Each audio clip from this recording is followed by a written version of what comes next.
नमस्कार, YouTube channel शिक्षालय में आप सभी का स्वागत है। मेरा नाम है रेणु यादव। आज के लेक्चर में हम ये जानने वाले हैं आयंस क्या होते हैं।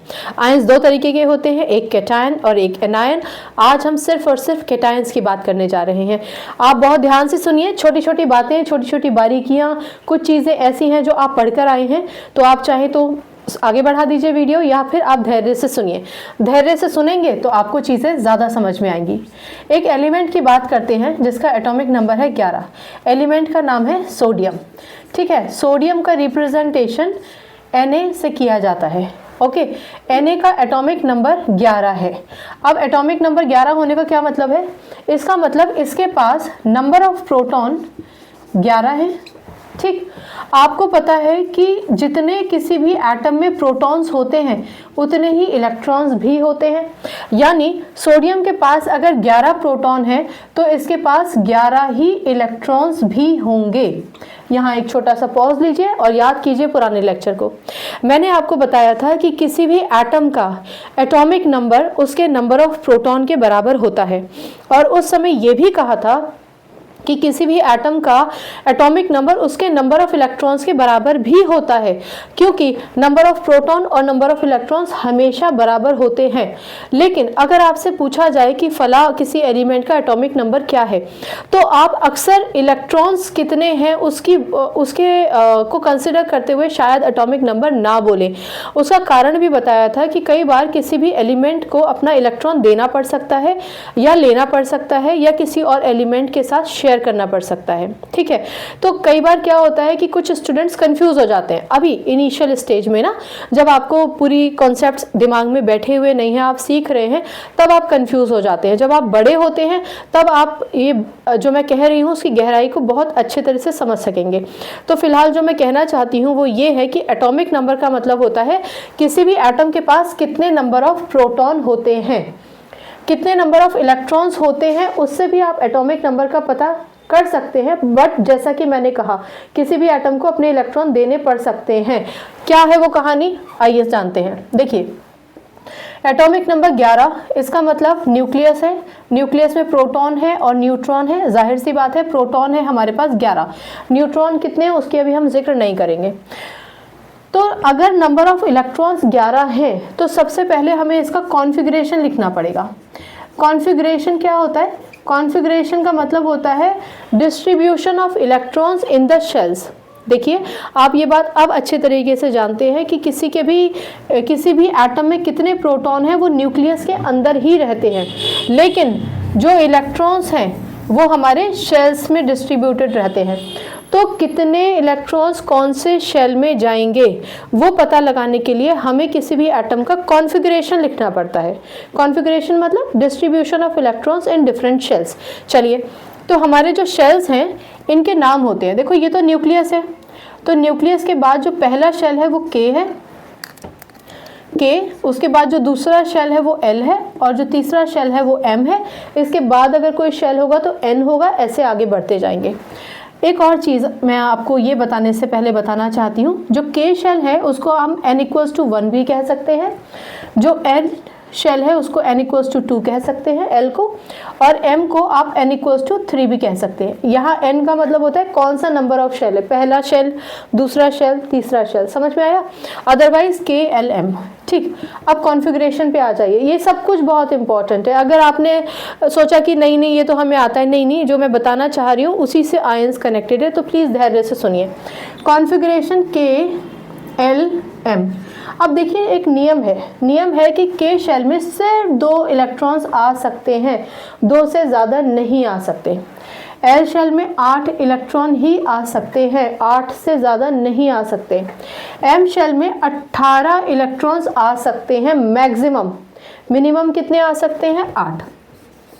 अब कितने इलेक्ट्रॉन्स आ सकते हैं का मतलब है, अगर किसी भी एटम के पास एक ही शेल है और उस एक शेल में 2 इलेक्ट्रॉन्स आ जाते हैं तो वो एटम स्टेबल होगा। स्टेबल का मतलब किसी और से रिएक्ट करने की, इलेक्ट्रॉन लेने की, देने की उसको ज़रूरत नहीं पड़ेगी, वो अपने आप में स्टेबल है। ठीक है, जैसे हमारे नोबल गैसेस होते हैं। एल शेल में 8 इलेक्ट्रॉन होने चाहिए, इससे ज़्यादा आप नहीं दे सकते, 9 नहीं दे सकते, 8 ही देंगे। और एम शेल में 18 इलेक्ट्रॉन होने चाहिए, लेकिन 18 अगर नहीं है तो कम से कम 8 इलेक्ट्रॉन भी एम शेल के पास पहुंच जाएं तो एम शेल हमारा स्टेबल हो जाता है। ठीक, अब यहाँ देखिए हमारे पास टोटल नंबर ऑफ इलेक्ट्रॉन तो 11 है। इसका मतलब पहले शेल में तो ठीक है हम 2 इलेक्ट्रॉन दे सकते हैं, यानी पहले शेल में 2 इलेक्ट्रॉन दे सकते हैं। देखिए ये तो न्यूक्लियस है ना, तो ये न्यूक्लियस की बाउंड्री है, इसको हमें नहीं छेड़ना। पहला शेल ये है, 2 इलेक्ट्रॉन्स हमने दे दिए। दूसरे शेल में 8 इलेक्ट्रॉन आ सकते हैं, चलिए हमने 8 इलेक्ट्रॉन्स दे दिए। हम 8 इलेक्ट्रॉन्स दे देते हैं। 1 2 3 4 5 6 7 8 कौन से शेल में आ गए? एल शेल में, या फिर n equals to second shell में। अब 2 और 8 तो 10 हो गए। एम शेल में मेरे पास कम से कम 8 इलेक्ट्रॉन्स होने चाहिए थे। मैक्सिमम तो 18 है पर 8 होने चाहिए थे ना, पर मेरे पास तो बचे ही 7 है, क्योंकि 2 और 8 10 और 7 1 बचा है। आई एम सो सॉरी, इसमें सिर्फ 1 इलेक्ट्रॉन बचा है। 2 और 8 10 और 1 11 होता है ना सोडियम का एटॉमिक नंबर, राइट। तो 1 ही इलेक्ट्रॉन बचा है, होने चाहिए 8, मेरे पास बचा है 1। वो 1 इलेक्ट्रॉन मैंने इसमें रख तो दिया, लेकिन क्योंकि केमिस्ट्री में जो नीड है थर्ड शेल की वो थी 8 इलेक्ट्रॉन मिनिमम, मेरे पास मिनिमम से भी बहुत कम है, 1 ही इलेक्ट्रॉन है। इस 1 इलेक्ट्रॉन के होने की वजह से, या 8 इलेक्ट्रॉन या फिर मैक्सिमम 18 इलेक्ट्रॉन ना होने की वजह से सोडियम हो जाता है अनस्टेबल। अब यहाँ एक छोटा सा पॉज लीजिए और सुनिए जो मैं कहना चाह रही हूँ, फिर आप आयंस को ज़्यादा अच्छे से समझ सकेंगे। देखिए, स्टेबिलिटी के लिए हमारे पास 8 इलेक्ट्रॉन्स की ज़रूरत है। ठीक, अगर हमारे पास 8 से कम हो, यानी 1 2 3 इलेक्ट्रॉन हो, 8 का आधा 4, इसकी बात हम अभी करेंगे, पहले सिर्फ सुनिए। 8 इलेक्ट्रॉन्स स्टेबिलिटी के लिए चाहिए, 8 का आधा 4 से अगर इलेक्ट्रॉन कम है, यानी 1 2 या 3 इलेक्ट्रॉन है किसी भी एलिमेंट के पास, तो वो अपने इलेक्ट्रॉन दे देगा, किसी को भी देगा जिसके पास इलेक्ट्रॉन की शॉर्टेज है, लेकिन दे देगा। इसका क्या मतलब हुआ? इसका मतलब ये हुआ कि अगर सोडियम अपना ये इलेक्ट्रॉन किसी को दे देता है तो ये पूरा का पूरा शेल ही खत्म। अगर ये शेल खत्म तो ये स्ट्रगल ही खत्म कि एम शेल में इतने इलेक्ट्रॉन होने चाहिए थे। अब तो उसके पास एल शेल बचेगा, और एल शेल में तो 8 इलेक्ट्रॉन है ही ना, और रिक्वायरमेंट भी 8 ही इलेक्ट्रॉन की है, तो उस हिसाब से सोडियम स्टेबल हो जाएगा। तो कोई भी ऐसा एलिमेंट जिसके पास मिनिमम रिक्वायरमेंट 8 इलेक्ट्रॉन्स की नहीं हो पा रही है पूरी, 8 का आधा 4 होता तो शेयर कर लेता, लेकिन 4 से भी कम है, इसके पास इस कंडीशन में, सोडियम के कंडीशन में सिर्फ 1 ही इलेक्ट्रॉन है, तो ये क्या करेगा? अपना 1 इलेक्ट्रॉन किसी को दे देगा। किसको देगा वो हम आगे के लेक्चर्स में डिस्कस करेंगे, अभी बहुत इनिशियल स्टेज में समझ रहे हैं ना, तो पहले आयन को समझिए। यानी सोडियम अपना 1 इलेक्ट्रॉन किसी को दे देता है, क्योंकि उसने अपना 1 इलेक्ट्रॉन किसी को दिया है, इसलिए उस पर 1 ही पॉजिटिव चार्ज आएगा, यानी Na पॉजिटिव। यहाँ आपको 1 पॉजिटिव लिखने की ज़रूरत नहीं है। एक और चीज़ समझिए, पहले ये चीज़ समझिए जो मैं बता रही हूँ, फिर हम आगे बढ़ेंगे। ये 1 जो है ना, इस 1 को अगर आप 1 यहाँ पर नहीं लिखेंगे, मतलब Na में से माइनस किया E नेगेटिव, अगर आप 1 यहाँ नहीं लिखते हैं तो ये माना जाएगा कि E नेगेटिव मतलब 1 ही इलेक्ट्रॉन है, तो अल्टीमेटली ये हो जाएगा आपका Na पॉजिटिव। यानी अगर कोई भी एलिमेंट अपना 1 इलेक्ट्रॉन किसी को दे देता है तो उस पर 1 ही पॉजिटिव चार्ज आएगा। ठीक है, ये आप ऐसे मान के चलिए कि मैंने आपको ये आपको रिक्वायरमेंट थी पेन की, आपके पास पेन था ही नहीं, मैंने आपको अपना पेन दे दिया, तो जाहिर सी बात है मैं पॉजिटिव हो गई, और लेने वाला हमेशा नेगेटिव हो जाता है। तो यहाँ उस तरीके से समझिए। तो क्योंकि सोडियम ने सिर्फ एक इलेक्ट्रॉन दिया है, इसलिए इस पर 1 ही पॉजिटिव चार्ज आएगा। क्योंकि सोडियम ने अपना 1 इलेक्ट्रॉन किसी को दे दिया, उसकी वजह से इसके ऊपर पॉजिटिव चार्ज आ गया, तो अब ये सोडियम ये कहलाया जाएगा आयन। जनरली आयन कहलाया जाएगा, स्पेसिफिकली कैटायन कहलाया जाएगा। अब इसका भी मतलब समझ लो, आयन कैटायन। देखिए, आप सारे स्टूडेंट्स हैं, जब मोदी जी आपसे मन की बात करते हैं और आप सारे स्टूडेंट्स का संबोधन करते हैं, आपसे बातचीत करते हैं, तो आप सारे स्टूडेंट्स होते हैं, मतलब सारे के सारे एक ही कैटेगरी के हो गए स्टूडेंट्स, राइट। तो ये जितने भी आयंस होते हैं, भले ही उस पर पॉजिटिव चार्ज हो, नेगेटिव चार्ज हो, वो आयन ही कहलाया जाएगा। मतलब अगर किसी भी एलिमेंट पर चार्ज है, भले ही वो पॉजिटिव हो या नेगेटिव हो, वो आयन ही कहलाया जाएगा। लेकिन अगर आप अपने स्कूल से जाते हैं किसी और स्कूल में प्रेजेंटेशन देने के लिए, कंपटीशन करने के लिए, तो आपको आपके स्कूल के नाम से जाना जाता है।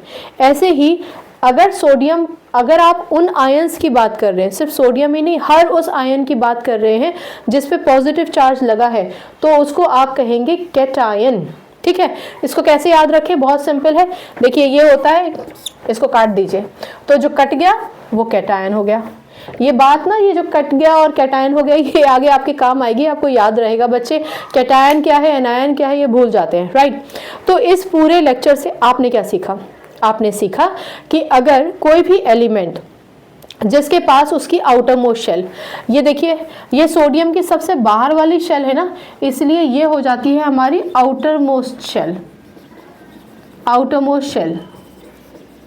इसमें और भी बहुत सारी चीज़ें हैं जो आपको बताई जा सकती है, पर अभी धीरे धीरे आप सुनिए। फिलहाल इस समय इतना ही ज़रूरी है, किसी भी एलिमेंट के आउटर मोस्ट शेल में अगर मैक्सिमम इलेक्ट्रॉन्स नहीं हो, कितने भी मैक्सिमम हो सकते हैं, मतलब एम शेल है तो ऑफ कोर्स मैक्सिमम 18 होंगे, मिनिमम रिक्वायरमेंट 8 होगी, एल शेल होगा तो 8 होगा। तो किसी भी आउटर मोस्ट शेल में, किसी भी एलिमेंट के आउटर मोस्ट शेल में जितने इलेक्ट्रॉन होने चाहिए, अगर उससे कम है तो या तो वो अपने इलेक्ट्रॉन किसी को देता है या किसी से लेता है। अगर कोई एलिमेंट अपने आप को स्टेबल करने के लिए अपने इलेक्ट्रॉन्स दे देता है, स्टेबिलिटी गेन करने के लिए, तो वो कैटायन हो जाता है। और कैटायन का मतलब है उस पर हमेशा पॉजिटिव चार्ज लगेगा। कितने पॉजिटिव चार्ज होंगे वो डिपेंड करेगा कि उसने अपने कितने इलेक्ट्रॉन्स दिए हैं। सोडियम ने एक ही इलेक्ट्रॉन दिया था, इसलिए उसके ऊपर एक ही पॉजिटिव चार्ज आया है। ऐसे और भी कुछ एलिमेंट्स हैं जो अपने 2 इलेक्ट्रॉन्स देंगे, 3 इलेक्ट्रॉन्स देंगे, उसको हम नेक्स्ट लेक्चर में पढ़ेंगे। तो आई होप आपको समझ में आया होगा कि आयन क्या होते हैं। मैं फिर से बता दूं, आयन 2 तरीके के होते हैं, कैटायन और एनायन। फिलहाल हम सिर्फ कैटायन का जिक्र कर रहे हैं। तो पहला कैटायन आपने सोडियम के तौर पे पढ़ लिया है। ये बात याद रखिए कि आप सोडियम Na सिंबल के नीचे कभी भी सोडियम आयन नहीं लिख सकते हैं। ये एक सोडियम मेटल है, यानी एलिमेंट है, यानी एटम है, पूरा एटम है जिसके पास अपने 11 के 11 इलेक्ट्रॉन्स हैं।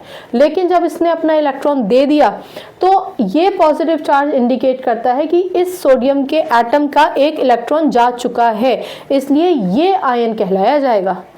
इसको आयन नहीं कह सकते, ये तो पूरा एटम है, ये आयन है। आई होप आपको समझ में आया होगा पूरा एटम और आयन क्या होता है। ठीक है, तो अगर आपसे पूछा जाए कितना यूनिट पॉजिटिव चार्ज है, तो आप कहेंगे 1 यूनिट पॉजिटिव चार्ज है। किस पर? सोडियम पर, क्योंकि उसने एक ही इलेक्ट्रॉन दिया है। ठीक है, एक और चीज़ अगर आपके दिमाग में आता है कि प्रोटॉन का क्या हुआ, तो मैं आपको बता दूं, प्रोटॉन तो न्यूक्लियस के अंदर संरक्षित है। प्रोटॉन का कोई डिस्ट्रीब्यूशन नहीं होता, वो जितना था उतना ही है। अब यहाँ एक छोटा सा पॉज लीजिए। लेक्चर की शुरुआत में हमने कुछ सेकंड्स कंज्यूम किए आपको ये बताने के लिए कि कई बार बच्चे क्या करते हैं कि एलिमेंट के पास इलेक्ट्रॉन कितने हैं, उस उतना ही एटॉमिक नंबर है बोल देते हैं। अब आप देखो, अब आप शायद समझ पाए, सोडियम के पास थे 11 इलेक्ट्रॉन, इसने अपना एक इलेक्ट्रॉन तो दे दिया ना, तो अगर ये इलेक्ट्रॉन दे दिया तो ये पूरी शेल ही गायब हो गई। तो अब इसके पास टोटल इलेक्ट्रॉन कितने हैं? 1 2 3 4 5 6 7 8 9 10। इसका मतलब इस समय Na पॉजिटिव पर 10 आयन है। तो शुरुआत में बच्चे ना कंफ्यूज हो जाते हैं, उनको ध्यान नहीं रहता Na क्या है, Na पॉजिटिव क्या है, 10 इलेक्ट्रॉन कब थे, 11 इलेक्ट्रॉन कब हो गए। ऐसी कंडीशन में हम बच्चों से कहते हैं कि आप ये मत बोलिए कि atomic number is equivalent to total number of electron. आप बशर्ते ये कह दीजिए atomic number is equal to the number of proton in an atom and number of proton is always equal to number of electron. ठीक है, जैसे जैसे आप बड़े होंगे वैसे वैसे आप खुद इतने ज़्यादा समझदार हो जाएंगे और चीज़ें आपके दिमाग में बिल्कुल बैठ जाएंगी कि आपको ये कन्फ्यूजन नहीं रहेगा 10-11 वाला या आयंस और एटम्स वाला। आप देखते ही समझ जाएंगे, अच्छा ये आयन है, ओके ये एटम है, ये कैटायन है, ये एनायन है। ठीक है, चलिए, तो आई होप आज का लेक्चर आपको समझ में आया होगा। कोई कन्फ्यूजन है तो मुझे बताइए, डाउट है तो मुझे 1000 बार पूछिए, मैं आपके 1000 बार डाउट्स को क्लियर करना बहुत खुशी से क्लियर करूँगी। देखिए, बिल्कुल डाउट मत रखिए, कोई भी डाउट की कंडीशन में ना केमिस्ट्री रटनी पड़ जाती है, वो रटने का सब्जेक्ट नहीं है। केमिस्ट्री तो बहुत प्यारा सब्जेक्ट है। केमिस्ट्री से अपनी केमिस्ट्री अच्छी बनाइए, शिक्षा ले आइए, अपना ख्याल रखिए, खुश रहिए, अच्छा सोचिए, ऊंचा सोचिए, सकारात्मक रहिए। नमस्कार।